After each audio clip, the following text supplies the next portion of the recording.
Oke, Mbak Eva. Lalu selanjutnya, untuk jabatan fungsional ASN ini yang dapat diisi oleh P3K itu sebenarnya jabatan fungsional apa saja? Lalu bagaimana dengan kriterianya? Apakah P3K ini mempunyai kriteria-kriteria tertentu gitu Mbak Eva dari lainnya? Oke. Jadi sebenarnya kalau saat ini kita melihat ada di Kemenpan RB nomor 76 tahun 2022 ya, tentang jabatan fungsional yang diisi dari P3K itu ternyata nggak semuanya ya. Jadi instansi pembina itu bisa menyampaikan ke Menpan, ini loh jabatan fungsional yang bisa diisi dari P3K gitu ya. Dan untuk saat sekarang ini berdasarkan Kemenpan tersebut ada 187 jabatan fungsional begitu ya. Nah, kemudian tadi pertanyaan Mbak Nadia selanjutnya tadi kan terkait kriteria gitu ya. Kriteria JF yang bisa diduduki oleh P3K itu seperti apa sih gitu ya. Dan ini sudah ada pengaturannya sebenarnya. Ada di Permenpan nomor 14 tahun 2019 ya, tentang jabatan fungsional yang bisa diisi oleh P3K itu hanya ada 3 kriteria. Yang pertama memang ketika jabatan yang kompetensinya itu nggak tersedia di kalangan PNS gitu ya. Cuma terbatas nih gitu ya, sehingga tadi bisa meng-hire dari P3K. Yang kedua adalah jabatan yang diperlukan untuk percepatan peningkatan kapasitas organisasi dalam waktu singkat. Katakan mungkin suatu instansi pemerintah gitu kan ya, ada program prioritas nasional yang mendesak di tahun tersebut gitu ya, sehingga diperlukan jumlah ASN yang lebih banyak nih, sehingga tadi mungkin instansi pemerintah dapat meng-hire dari ASN dari P3K begitu ya. Kemudian yang ketiga adalah kriterianya adalah jabatan yang mensyaratkan sertifikasi profesi atau uji kompetensi gitu ya. Jadi memang tadi mungkin tadi hanya di kalangan P3K saja ini yang sertifikasi tadi itu gitu kan ya. Nah, 3 hal tersebut adalah kriteria yang bisa diusulkan oleh instansi pembina gitu ya, untuk JF-JF mana saja yang bisa tidak hanya dari kalangan PNS tapi juga di kalangan P3K seperti itu Mbak. Oke, berarti bisa disampaikan kok sebenarnya P3K ini adalah untuk pegawai yang memang sudah berpengalaman ya Mbak, karena tadi Mbak perlu sertifikasi. Betul. Dan secara butuh kriteria-kriteria tertentu yang memang dibutuhkan untuk jabatan tertentu. Iya, betul Mbak Nadia. Jadi saya katakan sebenarnya jabatan P3K ini adalah ready to use gitu ya. Mereka adalah orang-orang yang sudah siap bekerja dengan kompetensinya gitu ya. Sehingga mungkin di seleksi awal itu tidak hanya mungkin kita melihat kualifikasi pendidikan saja, tapi mungkin juga ada posisi ketika mereka apply kemudian tes gitu kan ya, ada tes kemampuan bidang segala macam, dilihat kompetensinya seperti itu ya. Oke Mbak Eva, untuk tadi menyinggung kompetensi dari P3K. Nah, kalau kita kan sebagai PNS ini kita sering ada pemetaan ya bagi PNS. Nah, apakah untuk P3K ini juga ada pemetaan? Ya, dimungkinkan Mbak gitu. Jadi kalau pemetaan kompetensi yang bersangkutan sudah duduk dalam jabatan P3K gitu ya, itu sangat dimungkinkan seperti PNS yang lainnya ya. Jadi mungkin ketika pemetaan itu tujuannya untuk apa? Biasanya pemetaan kompetensi itu kepentingannya ada 2. Kalau yang enggak untuk pengembangan karir gitu ya, untuk pengembangan kompetensi nih untuk PNS ya. Jadi sebenarnya tadi kembali lagi ke instansi pemerintah, apa tujuannya dilakukan pemetaan kompetensi tadi gitu ya. Kalau proses mekanismenya itu sebenarnya sama ya. Jadi mereka perlu diakses dulu nih, diasesmen dulu, dilihat kompetensinya, kemudian dianalisis hasilnya, apa lebihnya, apa kurangnya yang perlu ditreatment gitu ya, sehingga yang ditreatment tadi itu perlu ada rencana tindak lanjut yang bersangkutan mau diapain nih gitu ya. Oh mungkin ini selanjutnya harus ditindaklanjuti dengan rencana pengembangan kompetensi gitu kan, untuk harus pelatihan apa nih gitu kan, untuk memenuhi biar tidak ada gap kompetensi antara jabatan dan kompetensinya tadi gitu ya. Atau kalau untuk yang lainnya atau kebutuhan yang lainnya gitu ya. Jadi memang apa urgensi untuk pemetaan kompetensi tadi. Tapi dimungkinkan Mbak gitu ya. Karena di dalam Perlan 15 gitu ya, tahun 2020 gitu ya, dimungkinkan seorang P3 tadi itu melakukan pengembangan kompetensi. Jadi dilihat dulu ada kesesuaian tidak antara jabatan dan antara jabatan dan kompetensi yang akan dituju, kemudian juga mempertimbangkan anggaran ya. Biasanya anggaran sih. Oke, penjelasannya cukup jelas ya Mbak. Berarti untuk P3K ini sebenarnya juga mempunyai mekanisme yang sama ya untuk pemetaan seperti kita PNS. Lalu selanjutnya Mbak Eva, ini sering banget ditanyakan oleh P3K.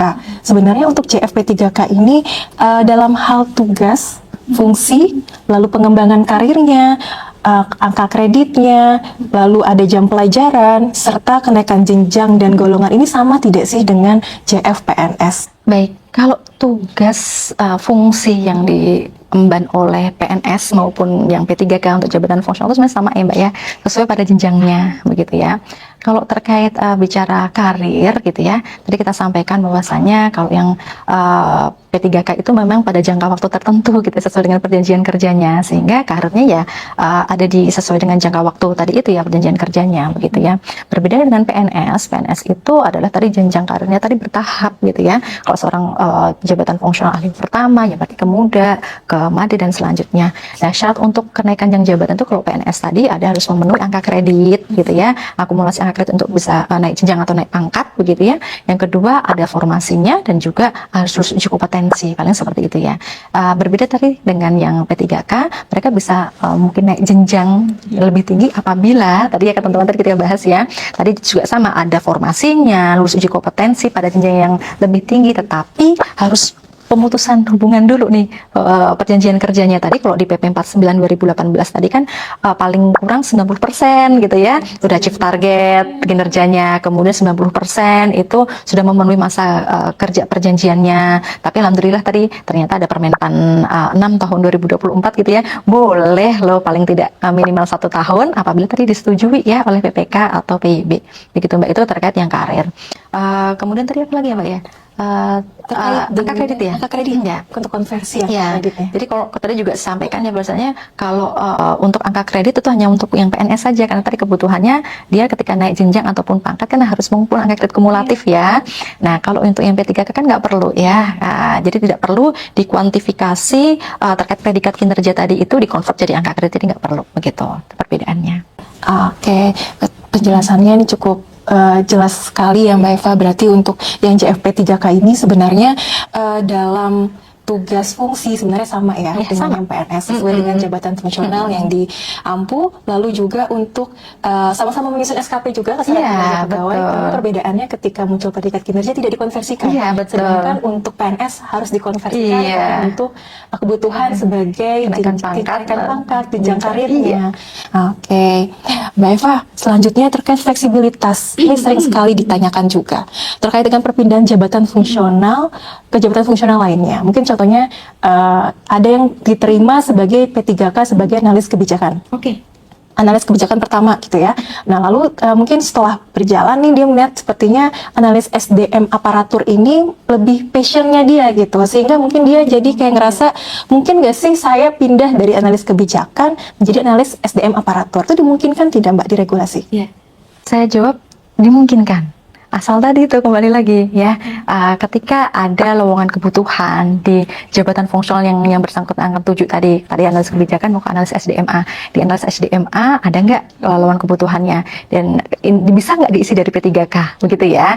Kemudian yang kedua tadi itu dengan syarat-syarat tadi itu ya sesuai PP 49 gitu ya, tadi masa kerjanya gitu kan, mempertimbangkan paling tidak juga tadi 90% kinerjanya 90%, tapi dengan memperhatikan Permenpan 6 2024 dimungkinkan 1 tahun asal tadi disetujui oleh PPK atau PYB begitu Mbak. Oke, berarti dimungkinkan ya selama ada formasi. Iya, fleksibilitas jabatan fungsional itu sangat dimungkinkan. Oke Mbak Eva, pertanyaan yang pertama. Apakah P3K bisa melamar lagi ke P3K dengan jenjang yang lebih tinggi?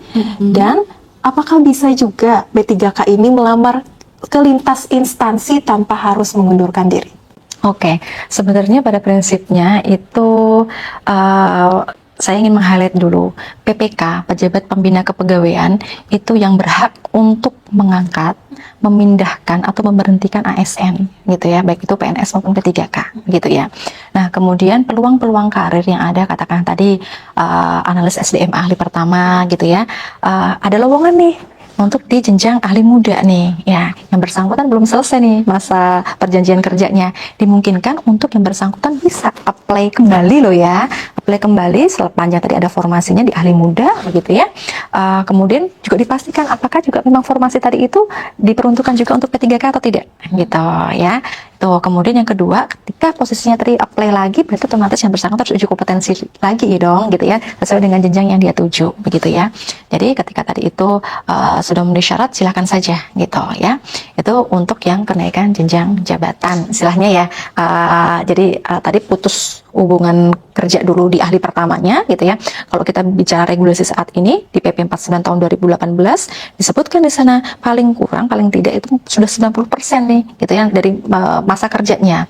Kemudian 90% juga sudah memenuhi target kinerjanya gitu ya. Tapi ada angin segar nih. Ada regulasi yang dari Menpan ya di pasal 24 disebutkan di sana di Permenpan 6 tahun 2024 bahwasanya dimungkinkan dalam hal P3K tadi itu melamar pada seleksi PNS atau pada seleksi P3K yang lain gitu ya, dimungkinkan yang bersangkutan bisa melamar dengan ketentuan masa kerjanya paling tidak 1 tahun apabila disetujui oleh PPK atau PYB begitu Mbak.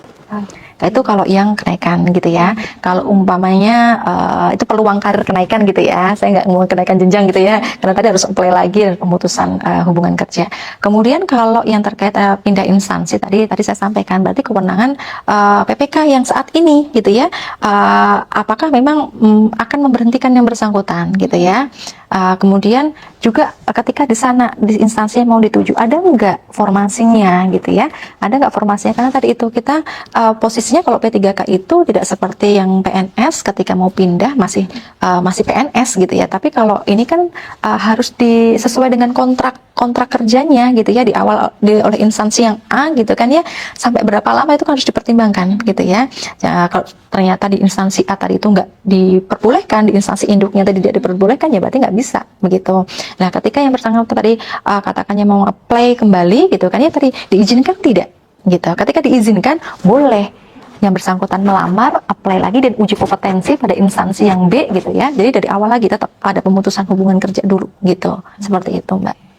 Pertanyaan yang kedua adalah apakah P3K yang menjabat fungsional ahli pertama bisa naik nih ke jenjang muda, madya sampai ke ahli utama. Lalu apakah sudah ada kebijakan terkait kenaikan jenjang bagi JF P3K ini? Itu sudah kita ulas bersama ya. Jadi memang tadi dimungkinkan sepanjang satu ada formasinya gitu ya. Bahkan ini saya contoh ekstrim saja nih. Ahli pertama katakan gitu yang bersangkutan. Namun ternyata yang bersangkutan ini di instansi tersebut ada lowongan madya nih gitu ya. Madya yang bersangkutan ahli pertama ketika di madya ini terbuka lowongan dan yang bersangkutan lulus uji kompetensi madya bisa langsung sesuai dengan apa yang jadi nggak harus berjenjang. Ini yang saya rasa ini benefit karir gitu ya, Sobat BKN, ini benefit karir buat yang P3K tadi dimungkinkan ekstrimnya tadi ya. Pertama gitu ya bisa yang bersangkutan bisa ke ahli madya karena tadi itu sesuai dengan lowongan kebutuhan gitu ya yang ada di jabatan yang akan dituju dan lulus uji kompetensi itu dan tidak ada batas usia ini ya seperti kalau jabatan fungsional itu kan ada batas usia yang sepanjang belum memenuhi batas usia pensiun saja nih gitu ya yang bersangkutan dimungkinkan itu benefitnya karirnya jabatan fungsional yang dari P3K gitu. Ternyata di samping isu-isu yang tidak menyenangkan P3K, ternyata P3K itu mempunyai karir yang lebih ya, punya peluang yang lebih. Peluang karir lebih juga. Kalau bedanya dengan PNS, mereka harus berjenjang. Ahli pertama, kemudian ke madya begitu ya. Walaupun saat ini juga ada pengaturan-pengaturan dimungkinkan gitu ya, ada loncat setingkat lebih tinggi yang disebut dengan pengangkatan promosi secara diagonal gitu dimungkinkan juga dari PNS gitu ya. Tapi tadi itu jangan khawatir gitu ya bagi sobat BKN gitu kan ya. Dimungkinkan tadi ya peluang-peluang karir tadi ataupun peluang-peluang pengembangan kompetensi tadi dilakukan oleh P3K sehingga tadi itu bisa mencapai puncak karirnya dia gitu ya. Tapi tetap tadi itu harus pemutusan dulu hubungan kerja karena ini mandat dari PP 49 tahun 2018 masih seperti itu gitu ya. Oke, terima kasih Mbak Eva. Lalu pertanyaan yang ketiga, apakah sudah ada pengaturan terkait P3K yang ingin tugas belajar? Nah, ini sering sekali kita dengar ya Mbak Eva, P3K ini ingin mengikuti tugas belajar, apakah diperbolehkan sebenarnya dalam regulasi? Oke, kita kembali lagi pada regulasi saat ini. Tadi juga sempat saya ulas bahwasanya berdasarkan kalau PP 49 tahun 2018 untuk pengembangan kompetensi P3K ini tadi dari 24 JP per tahun gitu ya. Kemudian ada aturan lebih teknis lagi yaitu di peraturan LAN nomor 15 tahun 2020 tentang pengembangan kompetensi bagi P3K. Di sana disebutkan ada 2 jalur ya untuk pengembangan kompetensi. Yang pertama adalah klasikal yaitu pembelajaran tatap muka di dalam kelas. Yang kedua adalah jalur non klasikal gitu ya. Bisa proses praktek kerja gitu ya di luar di luar jam kelas gitu ya, di luar kelas. Nah ini yang tadi mungkin kalau yang non klasikal tadi bisa coaching, mentoring, belajar mandiri, komunitas belajar dan lainnya. Nah ini mungkin saya rasa semua peluang ini bisa dimanfaatkan oleh ya, instansi pemerintah begitu ya, bagi yang mau mengembangkan kompetensi bagi P3K-nya gitu ya. Nah ini kan bisa melakukan mungkin ada TNA gitu ya, training need analysis gitu kan. Oh rekan-rekan P3K ini perlu nih, ternyata ada gap kompetensi nih pada jabatan yang saat ini, sehingga tadi butuh pelatihan-pelatihan.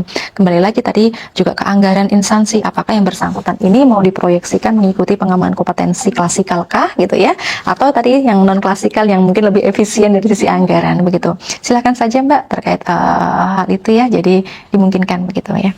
Berarti kalau bisa saya resume ya Mbak, berarti untuk tugas belajar sebenarnya belum bisa ya? Oke, iya, Tugas betul. belajar sebenarnya untuk P3K ini belum bisa. Oke, saya highlight kembali ya, mungkin ke skip tadi. Jadi terkait tugas belajar kan pendidikan formal ya, itu tidak diatur dalam peraturan LAN nomor 15 tahun 2020 tadi, sehingga untuk pendidikan formal seperti tugas belajar, izin belajar, ini masih berlaku untuk PNS saja begitu ya.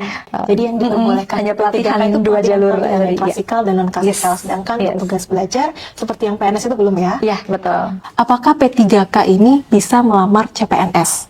Lalu kalau misalkan diperbolehkan, syarat dan ketentuannya ini seperti apa? Oke, jadi sebenarnya diperbolehkan saja ya. Tadi juga sempat saya ulas ya, di dalam Permenpan 6 tahun 2024 tadi dimungkinkan seorang P3K itu bisa apply untuk pengadaan yang PNS ataupun untuk yang P3K kan begitu ya, dengan tadi mempertimbangkan masa kerja 1 tahun dengan disetujui oleh PPK ataupun PYB.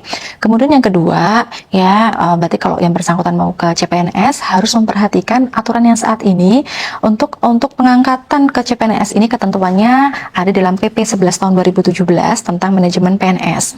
Disampaikan di sana bahwasanya salah satu ketentuannya adalah usia. Ya, usianya itu paling nggak 35 tahun gitu ya. Nah, jadi itu juga perlu diperhatikan gitu ya. Nah, ketika tadi posisinya sudah memenuhi itu ya, saya rasa bisa yang bersangkutan pindah ke PNS begitu ya. Oke, dengan ketentuannya tetap harus mengikuti seleksi ya? Iya, tetap nggak bisa tiba-tiba langsung gitu ya. Iya. Nah, kan seperti yang kita ketahui P3K ini ketika diangkat menjadi P3K mereka langsung mendapatkan gaji 100% gitu ya. Nah, kalau misalkan nih P3K ini dia telah keterima mengikuti seleksi lalu dia keterima menjadi CPNS, apakah gajinya ini tetap 100% seperti mereka yang sebelum diangkat menjadi PNS seperti P3K, atau mengikuti regulasi CPNS yang kita ketika menjadi CPNS itu mendapatkan gajinya baru 80%?